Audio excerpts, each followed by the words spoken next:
Good Wednesday morning, everybody, and thank you for coming back. Today, John is going to speak with us, and today's topic, he's going to start off by sharing something that spoke to him this week as he was rereading a favorite book. Oh, good morning, folks. It's a great pleasure for me to do this. Quite astonishing to me that I am. God is good. Leslie Newbegin has been the person I've been reading again this week. Not Foolishness to the Greeks, which I probably read once a year. It's short and it reminds me of the nature of the problem we're facing. This is one of his other books, Pluralism and the Gospel, which the title would have put a lot of people off. But in it, he uses a quotation from one of his favourite authors and one of mine, a man called Michael Polanyi, who's Hungarian. Michael Polanyi was a very smart young man. He was good enough when he was an early postgraduate to write to Einstein, and Einstein replied. That's how good he was. He would probably have got a Nobel Prize in chemistry, but he was moved, I think, by God into doing other things primarily. His son, amazingly, did get a Nobel Prize in chemistry. He's at the University of Toronto. But anyway, Polanyi was Hungarian. As far as I know, he was Jewish, but I'm not sure about that. He doesn't say very much about that. But he was in Hungary. And this was around 1917. It's when the Russian Revolution took place. And he knew that if the Russian Revolution succeeded, it would overwhelm Hungary. It would spread, and Hungary would fall under the influence of Russia. They were too close. And he was worried about what that might mean.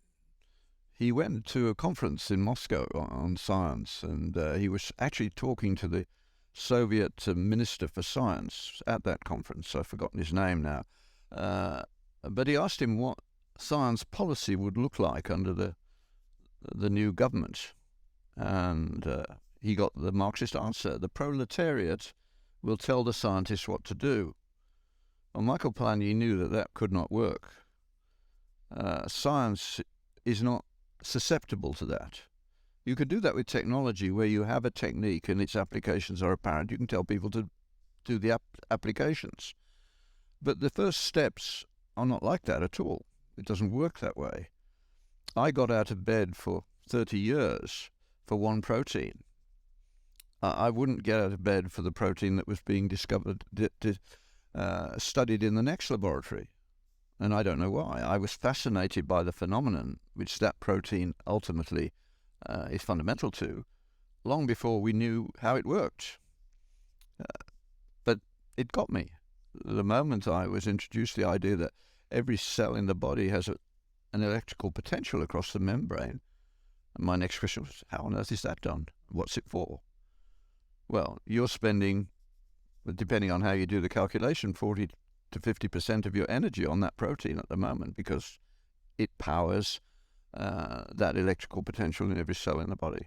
And that potential is used to do all sorts of things. So I had no idea what it was all about. But I ended up having a minor role to play in that story in its application later on. And as I say, it paid the bills. I had the best job in the world for 7 years because of that protein, living in Jamaica and studying malnourished children and what happened to it when they got malnourished. That's the way it works. And you work incredible hours and you can be very productive. That's not the way the world works technologically. People are time servers in many cases. And we're losing that passion in the modern world because we're losing the right way to teach. And in particular, we're losing not the techniques of science, but the context that science needs to function well. And we don't even talk about that. And we need to. And Polanyi was worried about that. And this is what he wrote. In order that a society may be properly constituted, there must be competent forces in existence to decide with ultimate power every controversy and every controversial issue between two citizens. But if the citizens are dedicated to certain transcendental obligations, and particularly to such general ideas as truth, justice, charity, and these are embodied in the tradition of the community to which allegiance is maintained. A great many issues between citizens, and all to some extent, can be left and are necessarily left for individual consciences to decide. The moment, however, a community ceases to be dedicated through its members to transcendent ideals, it can continue to exist undisrupted only by submission to a single centre of unlimited secular power. He wrote that a long, long while ago, but he was prophetic, wasn't he? That's where we are now. We have reached that latter stage of being forced more and more, and those in charge want to make it complete, into submission to people who have no right to claim that. And people like Peter Thiel are saying it's going to destroy our inventiveness, our imagination. We're doing lots of technology in the Western world, and you watch what it does when it's applied to war, but new ideas at the level of Faraday inventing the electric motor in a single day in the early 19th century, without knowing exactly what he'd done, except that he'd seen it with his eyes, deeply committed Christian man. We don't have so much of that kind of work going on. You would find it very hard to come up with a name after, say, Einstein and Bohr. Perhaps you would know Crick and Watson, but very few names, despite the vast amount of science, have come to the top of the heap. So, what's happening? It's the loss of the transcendent ideals. Now, there are people looking at that. I've mentioned on this podcast before Robert Fogel and the Fourth Great Awakening, Nobel Prize winner from the world's most famous Department of Economics in Chicago, but worried by 2000 that his students were no longer trustworthy in the way they used to be. Same true of Arthur Leff in The Nature of Law. And certainly if you talk to physicians, the same thing is true. Time serving goes on. The ethos has changed because we think less of ourselves. I mean, we become more narcissistic, and we don't actually think about ourselves as creatures made by God in his image to spend time with him ultimately. The idea, Scottish education used to teach that man's chief aim was to glorify God and enjoy him forever. That's gone. And with it, so has Scottish quality of education. When I was at school, there used to be a challenge for high schools, last year at high school, called Top of the Form. And all across Britain, a competitive program. And the Scots won it, despite their small proportion of the whole, quite frequently, because their education system was superb. And you could trace that back to David Hume saying, look, stop being so obsessed with Gaelic. The world has moved on. You've got to educate in English, because without that, you live in a little bubble. A lot of our young people can think about this in terms of how do you go forward. You have to be serious about the way the world works. They changed, and they succeeded. Now they're going all navel-gazing, and inevitably they're losing their way. And in particular, the removal of the Bible from school has taken away those transcendent obligations which everybody accepted as being part of who we are, and not replaced them with anything as rich. So ethical failure is occurring everywhere. I mean, there were no ethics courses in medicine until well into my post-training period. And the ethics courses we have now are basically about how to avoid getting into trouble with lawyers. They have no philosophical depth. The same is true in the law. One of my grandsons doing law says it's all procedural. There's no philosophy of law taught. There's no philosophy of medicine taught. There's no philosophy of science taught. There's no history taught. If it was, it would help.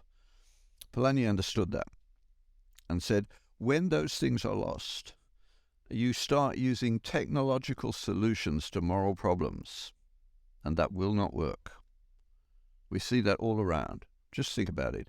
Technological solutions to moral problems.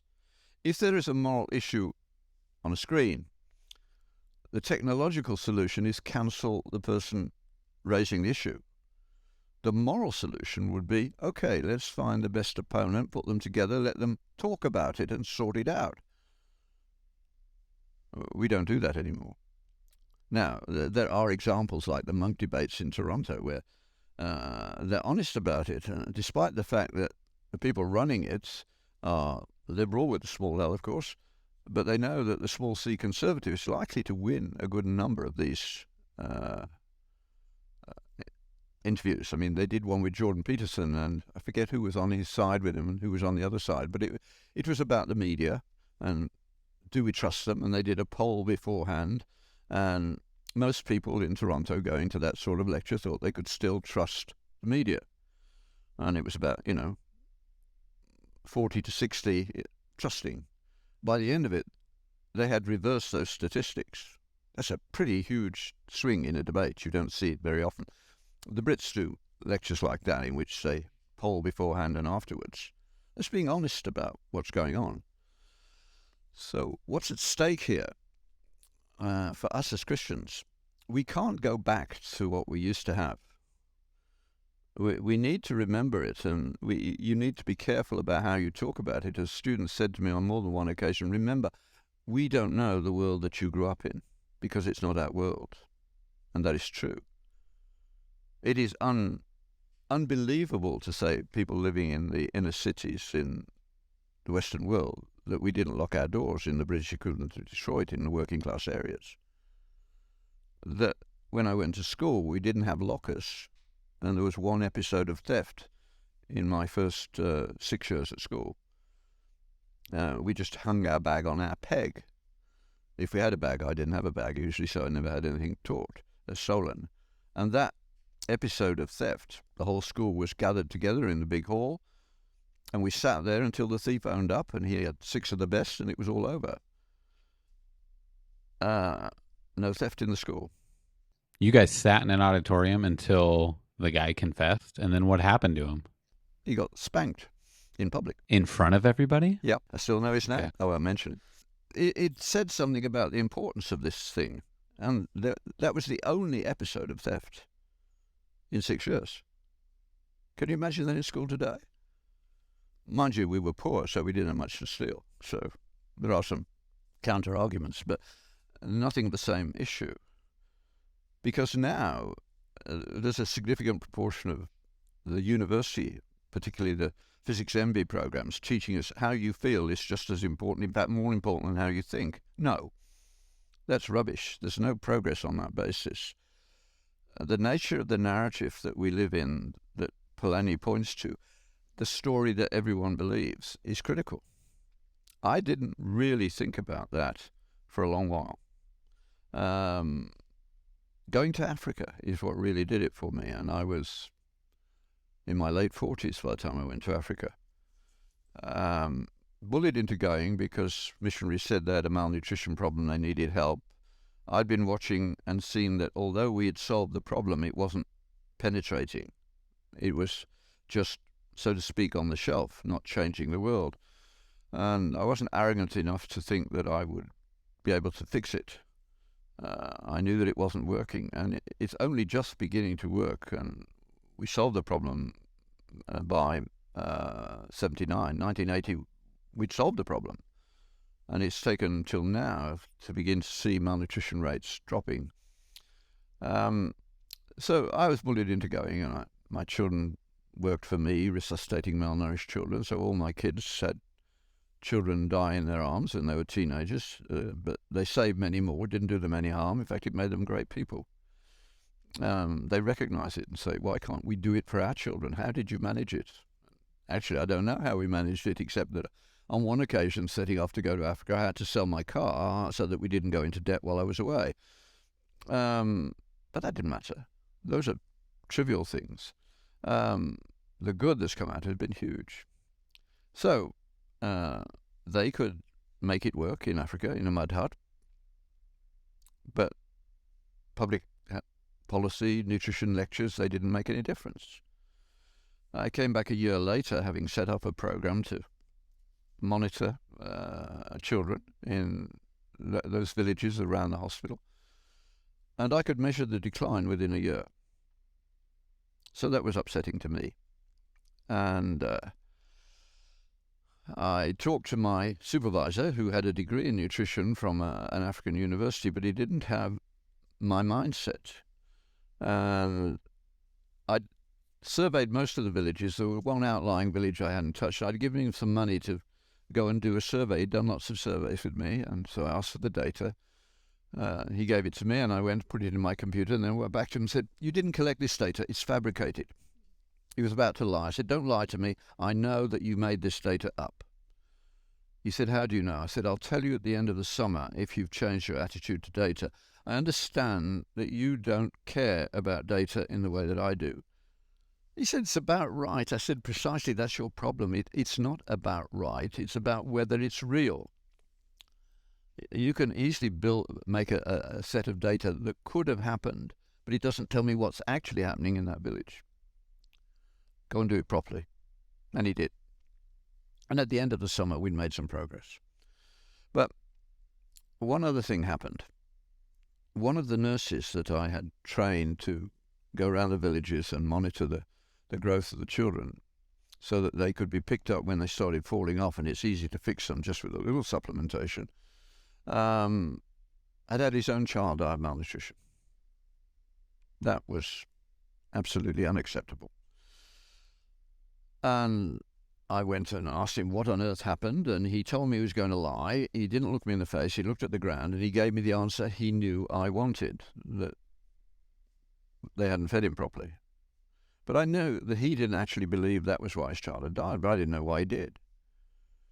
And I sent my supervisor, Karuma, I said, "I want to know the real story." Oh, he came back in a few minutes. He said he believed that an evil spirit had taken away the child's appetite.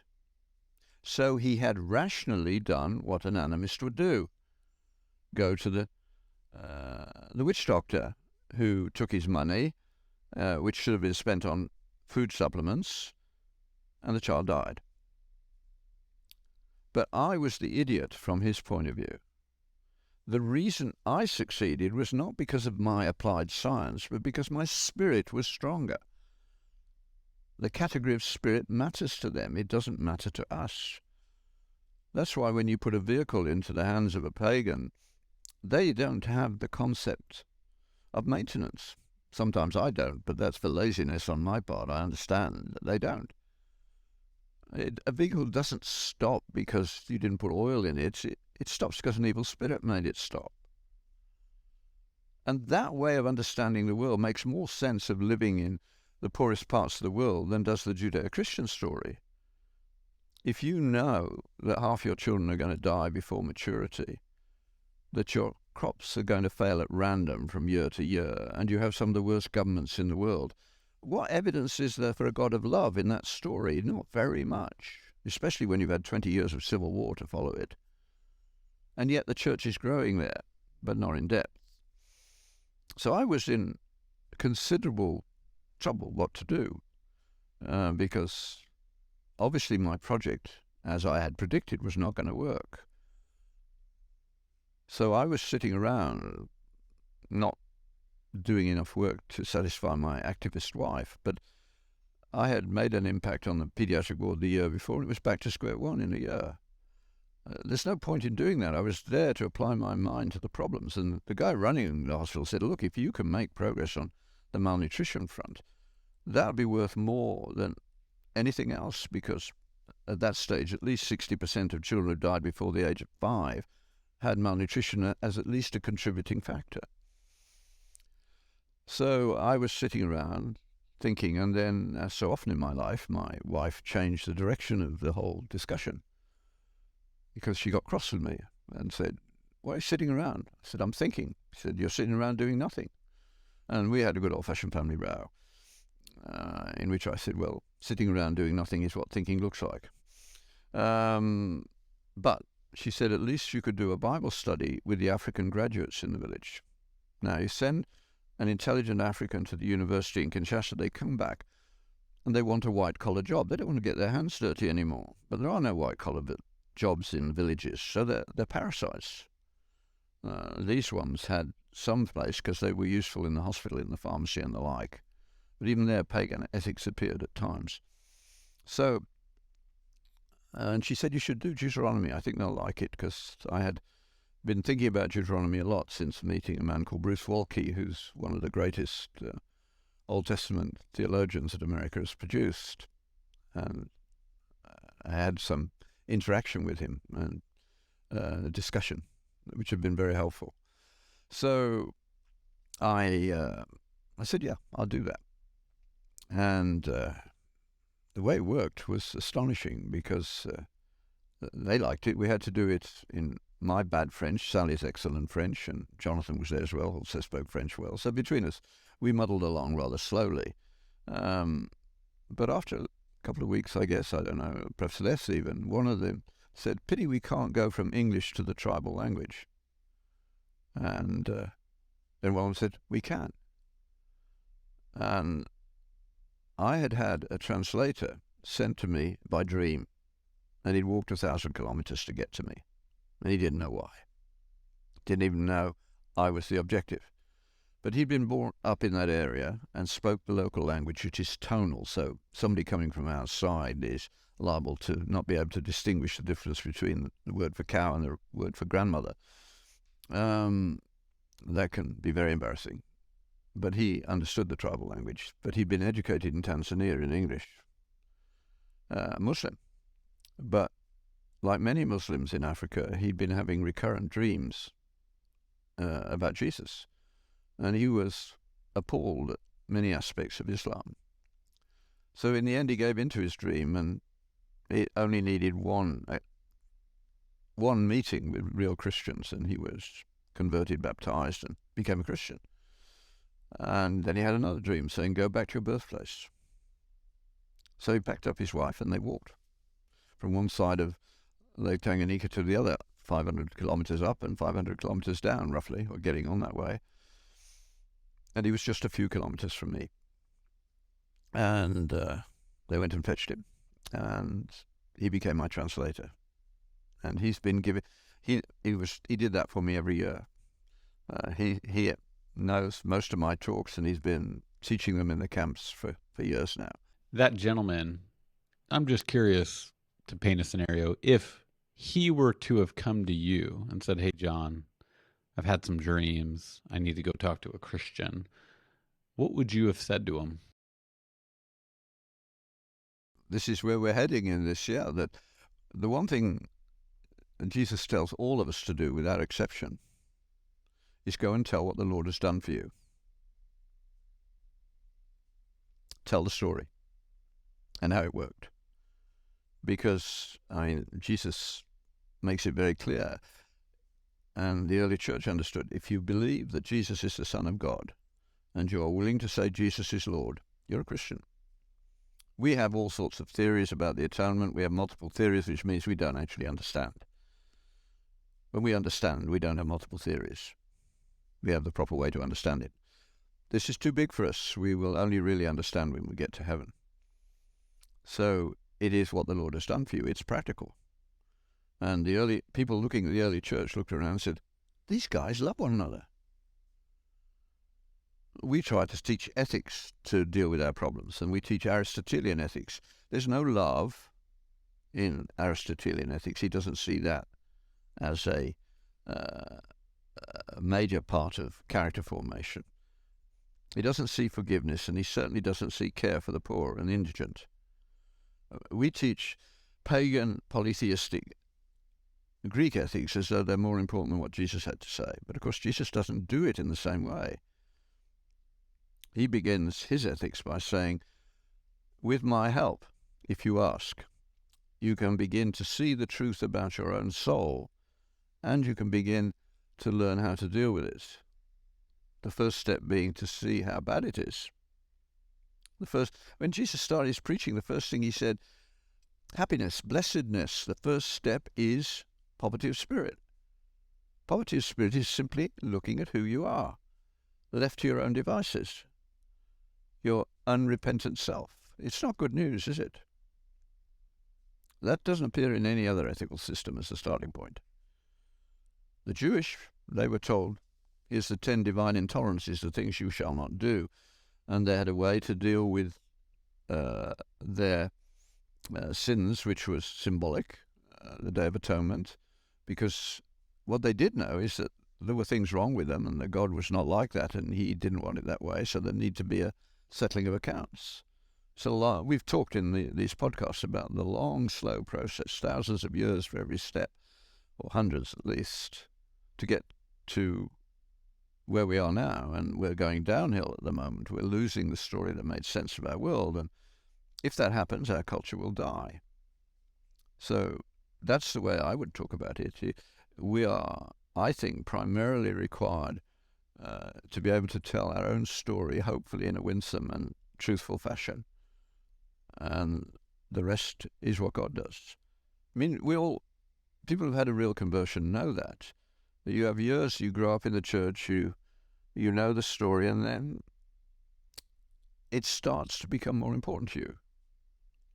Sometimes that happens very early and very straightforwardly, as with my oldest daughter. She gave her heart to Jesus age 5, and it turns out it was true, and she still has some of those naive 5-year-old traits, but who's going to complain about that? But our world now grows up with no knowledge at all and has got to the stage where it thinks that sex on a first date will be fun. It's lost a narrative that can make a society that works. We have no set of transcendent obligations, which Polanyi recognized were necessary and made the Western world possible. I mean, one of my favorite historians, name currently gone for the moment, opens a book on early 20th century, before pre-World War One, and says something like this: for the average Englishman, his only contact with the government was the village postmistress. He could travel anywhere he wanted without a passport. Taxation was sort of indirect in most cases. That's the world that existed. And it functioned in the way that it did, which was very limiting for the poor. I mean, until relatively recently, most people never went more than 50 miles from their birthplace, if that. We had a lot less, but the framework was still there. So you didn't need much government under those circumstances. And the history of how that came about is well worth telling. So nowadays, it's quite different. And we are unethical. I mean, look at Canada. And the current government has had at least 4 people who should have resigned for ethical misbehaviour, including the Prime Minister. The only 2 people who have resigned were 2 of his best ministers, because they resigned in protest over what was going on. And they were cancelled, so to speak. We've just had one minister who was shamelessly giving money to her long-time friends for writing a report that could have been garnered from any first-year textbook on the area. And she said, "Oh, I made a mistake, sorry." And when she said sorry, it was almost with a smirk. That's the world we're in. Now, if you bring technological solutions to that, this is just going to mean more accounting, more invigilation, more intrusion into our lives. Freedom for the Christian is not the freedom to do what you wish. It's the freedom to do what you ought. As Paul puts it, consider yourself dead to sin and start building a Christian mind. There's nothing in the New Testament that makes you feel your way into faith. Well, you feel there's emotion at the start, in most cases, not everyone. Lewis, his first step was purely intellectual. He became convinced that the best explanation of the world was that it was created. And he said, I got down on my knees for the first time in my life since I was a child to make a thorough examination of myself. And I discovered that I was a zoo of hatred, a bedlam of fondle lust. My name was Legion. He discovered sin. He said, describing it later, he said, I was picked up and carried, kicking and struggling, into the kingdom, perhaps the most unhappy man in England that night. Not the usual conversion, but we know the rest of the story. Truth started off. And just to close off this, because this has gone on too long, fundamentally, you can divide the world into two groups with a single question. Is the primary virtue in your life truth-telling, or is the primary version loyalty to your group? Well, we're into identity politics everywhere here. We have lost truth and replaced it with pseudo-identity. I mean, it's not the color of your skin that makes a difference. As Martin Luther King said, I wish to be addressed and evaluated on the nature of my character, not the color of my skin. It's culture that makes the difference as to how we live. And cultures happen to feed themselves into some rather crude causation-correlation errors, which we do all the while.